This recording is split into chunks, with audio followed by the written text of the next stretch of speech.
Assalamualaikum warahmatullahi wabarakatuh.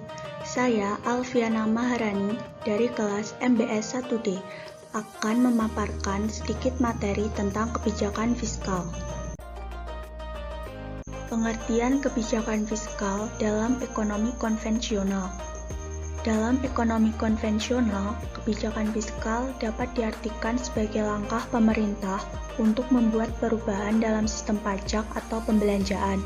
Dalam konsep makro disebut dengan government expenditure. Pengertian kebijakan fiskal dalam ekonomi Islam. Kebijakan fiskal merupakan salah satu perangkat untuk mencapai tujuan syariah atau maqasidus syariah, sebagaimana dijelaskan oleh Imam Al-Ghazali, yaitu meningkatkan kesejahteraan dengan tetap menjaga keimanan, kehidupan, intelektualitas, kekayaan, dan kepemilikan. Adiwarman Karim menjelaskan beberapa hal penting dalam ekonomi Islam yang berimplikasi bagi penentuan kebijakan fiskal, yaitu sebagai berikut. Yang pertama, mengabaikan keadaan ekonomi. Dalam ekonomi Islam, pemerintah harus menjamin bahwa zakat dikumpulkan dari orang-orang muslim yang memiliki harta yang melebihi nisab dan digunakan untuk maksud yang dikhususkan dalam kitab suci Al-Quran. Yang kedua, tingkat bunga tidak berperan dalam sistem ekonomi Islam. Yang ketiga, ketika semua pinjaman dalam Islam adalah bebas bunga, pengeluaran pemerintah akan dibiayai dari pengumpulan pajak atau dari bagi hasil. Yang keempat, ekonomi Islam diupayakan untuk membantu ekonomi masyarakat muslim terbelakang dan menyebarkan pesan-pesan ajaran Islam. Yang kelima, negara Islam adalah negara yang sejahtera. Kesejahteraan meliputi aspek material dan spiritual. Dan yang terakhir, hak perpajakan dalam Islam tidak terbatas. Macam-macam kebijakan fiskal. Kebijakan fiskal dapat dibedakan menjadi 4 macam atas dasar. Yang pertama, pembiayaan fungsional. Dalam pendekatan ini, pengeluaran pemerintah ditentukan dalam melihat akibat-akibat tidak langsung terhadap pendapatan nasional, terutama untuk meningkatkan kesempatan kerja. Pajak berfungsi mengatur pengeluaran swasta, sedangkan pinjaman sebagai alat menekan inflasi lewat pengeluaran dana yang tersedia dalam masyarakat. Yang kedua, pengelolaan anggaran. Menghendaki hubungan langsung antara pengeluaran pemerintah dan perpajakan selalu dipertahankan, tetapi penyesuaian dalam anggaran selalu dibuat guna memperkecil ketidakstabilan ekonomi, sehingga pada suatu saat terjadi defisit maupun surplus. Yang ketiga, stabilisasi anggaran otomatis. Terdapat penyesuaian secara otomatis terhadap penerimaan dan pengeluaran pemerintah yang akan menyebabkan perekonomian menjadi stabil tanpa adanya campur tangan pemerintah. Pengeluaran pemerintah akan ditentukan berdasarkan pada perkiraan manfaat dan biaya relatif dari berbagai program, sedangkan pajak akan ditentukan sehingga dapat menimbulkan surplus dalam periode kesempatan penuh.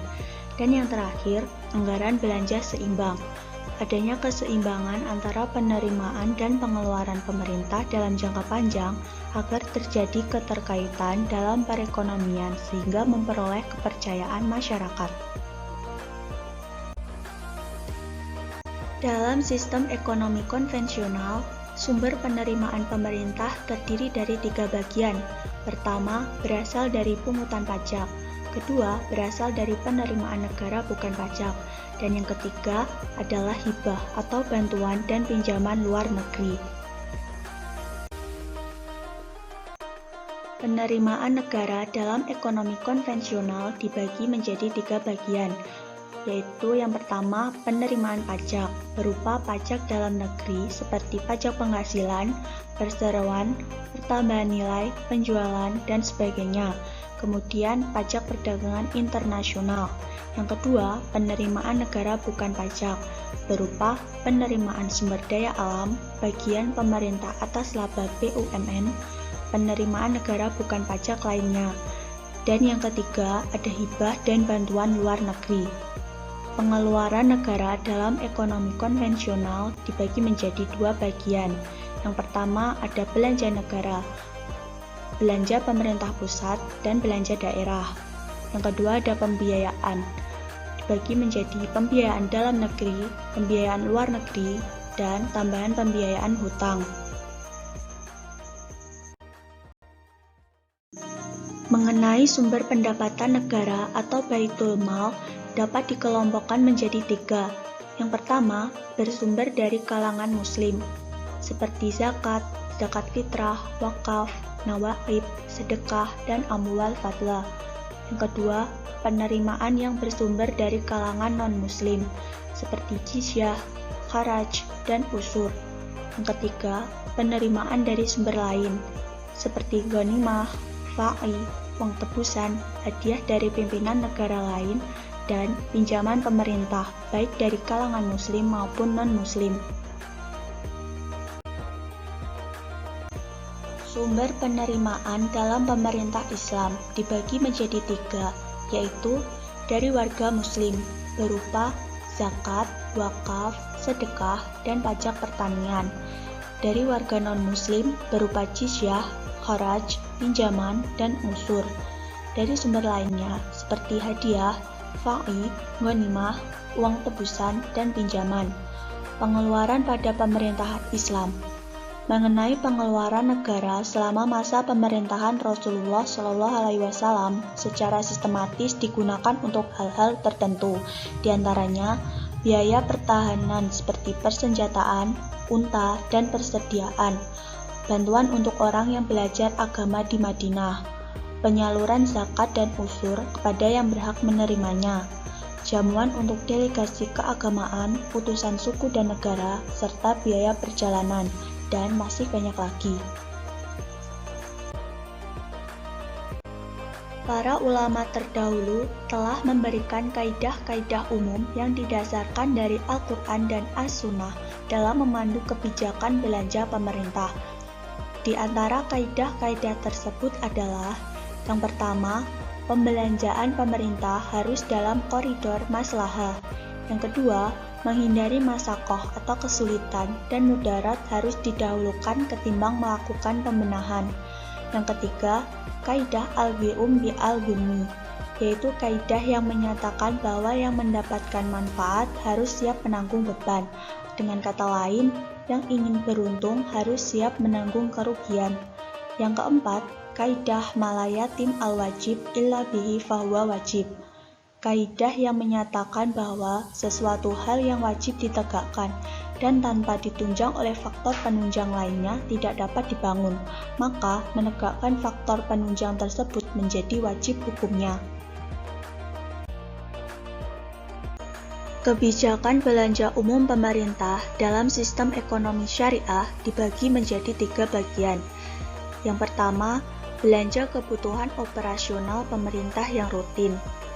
Yang kedua, belanja umum yang dapat dilakukan pemerintah apabila sumber dananya tersedia. Dan yang terakhir, belanja umum yang berkaitan dengan proyek yang disepakati oleh masyarakat. Secara rinci, pembelanjaan negara harus didasarkan pada prinsip efisiensi dalam belanja rutin, yaitu mendapatkan sebanyak mungkin manfaat dengan biaya yang semurah-murahnya. Dengan demikian, akan jauh dari sifat mubazir dan kikir. Alokasinya harus sesuai syariah. Prinsip keadilan, artinya tidak hanya berpihak pada orang kaya saja dalam pembelanjaan.